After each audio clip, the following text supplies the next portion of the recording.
got my handy dandy notebook and we're ready to go. Before I begin, I just want to tell y'all I tried filming this video twice.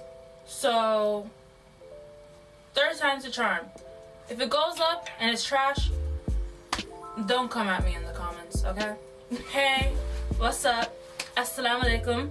Hi guys, my name is Hafiza and welcome back to my channel. Today's topic is going to be about Muslim America, the truth. So recently, I made a tweet about 2 days ago, and it was in response to an interview that was done about Ill Muslims, a social networking organization for the millennial Muslim. Within this tweet and a thread that I proceeded to make, I spoke about points that aren't typically spoken about within the Muslim community. That is the fact that Muslim America is not just South Asian and Arab. So, what is Ill Muslims? Ill Muslims, as I stated before, is a social networking organization in which millennial Muslims are able to come together and network, create with one another, and just have overall fun. However, what seems to be happening with these organizations and with these events that they hold is that the majority of the people who end up at these events are typically South Asian and Arab. Now, the media company who conducted the interview stated is that Ill Muslims was representative of what Muslim America looks like. That is not the case. Muslim America is a racially and ethnically diverse community. To say that South Asian and Arab people are the face of Muslim America is way off.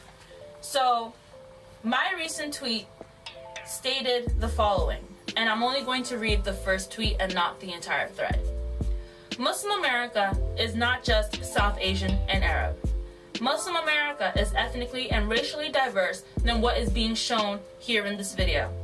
Black Muslims make up 32% of US-born Muslims. Hispanic Muslims equals 17% of US-born Muslims. All my resources of where I got these demographics and whatnot, and the demographics that I will be speaking on later in the video, will be in the description box if you would like to read more upon this. Now I'm going to read someone else's account of their experience with Ill Muslims, because it seems to be something that is reoccurring. This person, who I will not name just because I did not receive permission to put their name out in this video, stated the following. The only thing I ever gotten from Ill Muslims was that it was a space for upper middle class and wealthy Desi and Arab Muslims who seek validation from their echo chamber, as in they seek validation from those who are outside of the Muslim community. How is that inclusive of Muslim Americans? She goes on to say, at one of their LA events a couple years back, she needed to pray Maghrib, the evening prayer that Muslims are supposed to pray. An event manager offered her a space in the shady back alley behind the gallery of West LA where they were holding the event. Now, not every Muslim prays regularly. Some Muslims don't even pray at all. We are all on our different paths in terms of our religion, our piousness, and spirituality. However, if this event is for Muslims and it's supposed to represent Muslim America, then you will have Muslims who pray. And shouldn't you accommodate for said Muslims within your space? The fact that she had to go to a shady back alley kind of seems off. And I'm going to touch upon this a bit more later into the video. So, my own account with Ill Muslims went like this. Recently, back in April, they had multiple panels for this one event they were holding.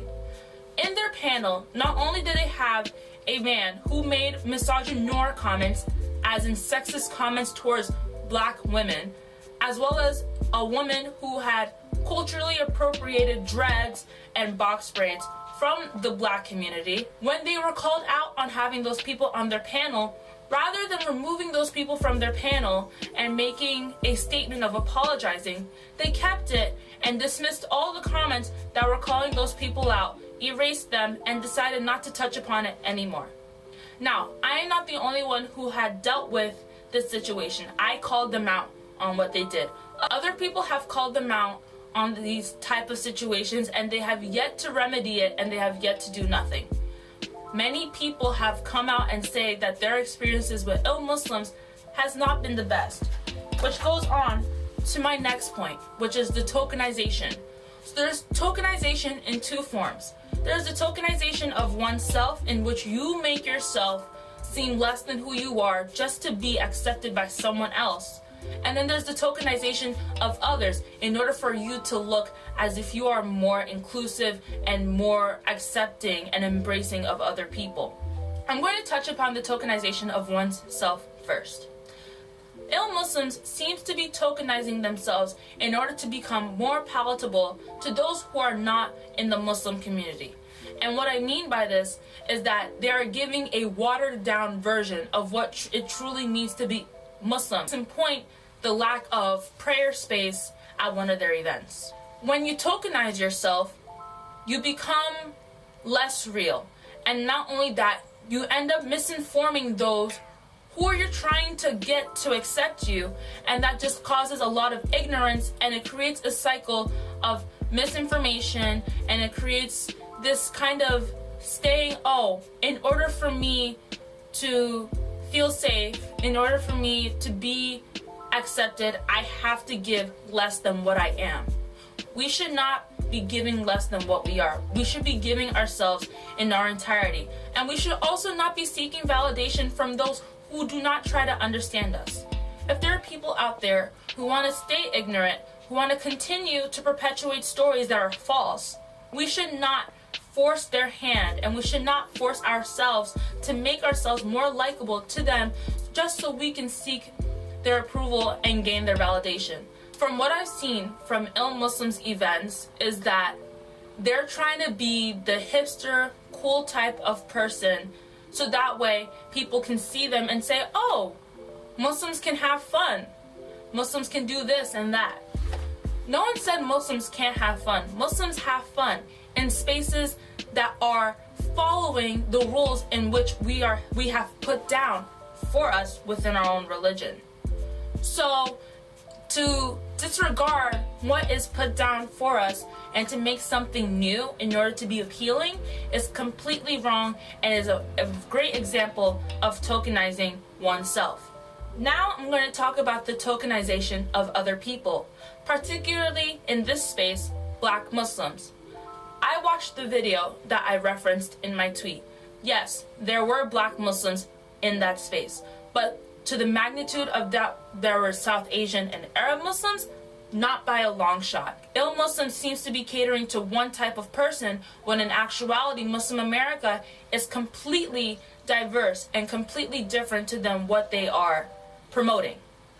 For example, one of their panels had two prominent Black Muslims on it: Ibtihaj Muhammad, the fencing Olympian, and Halima Aden, the hijabi model. Both of these Black Muslim women are very prominent now in the media, and they have been gaining lots of traction since their debuts in the modeling industry as well as the Olympics.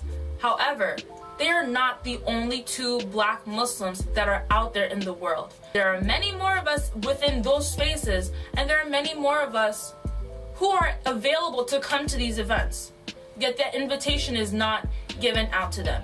There are scholars who are Black Muslims. There are educators who are Black Muslims. There are businessmen, businesswomen who are Black Muslims. There are engineers who are Black Muslims. We are all over the place.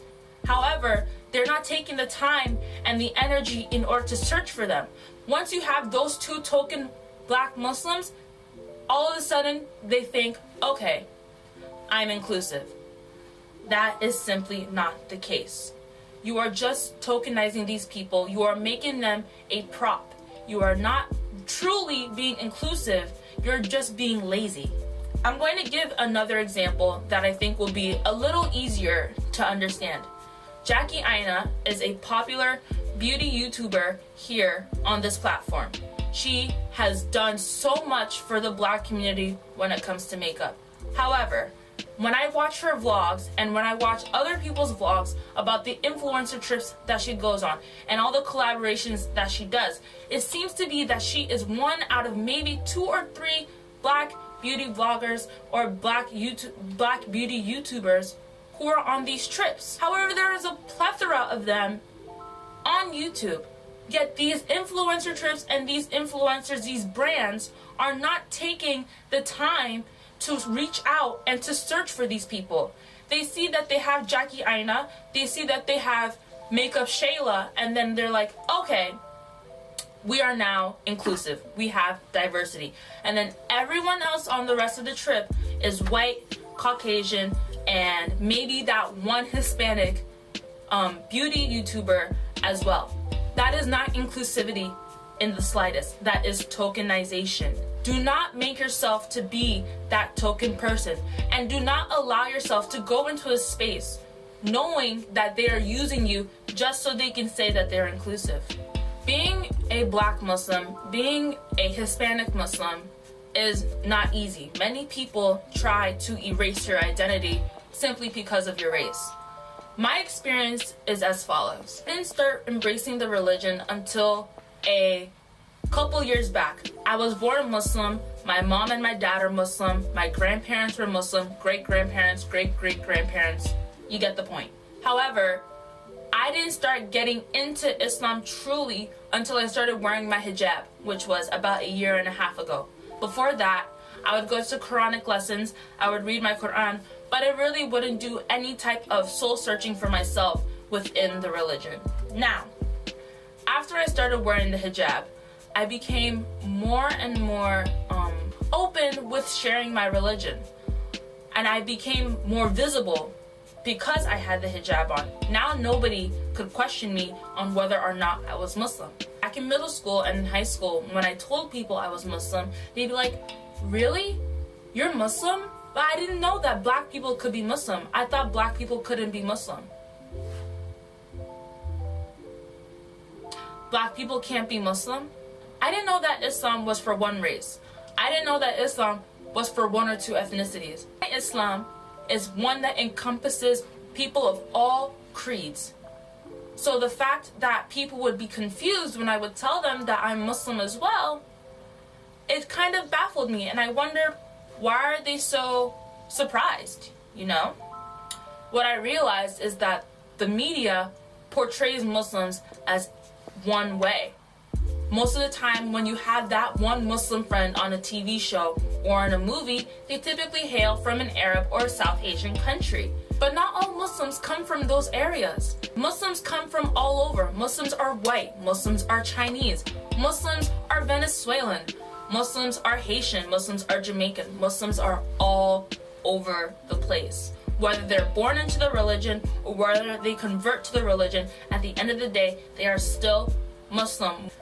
As a black Muslim, it hasn't necessarily been easy. While I do have my community on Twitter as well as in real life, and I go to a mosque that is majority black, being a black Muslim is difficult.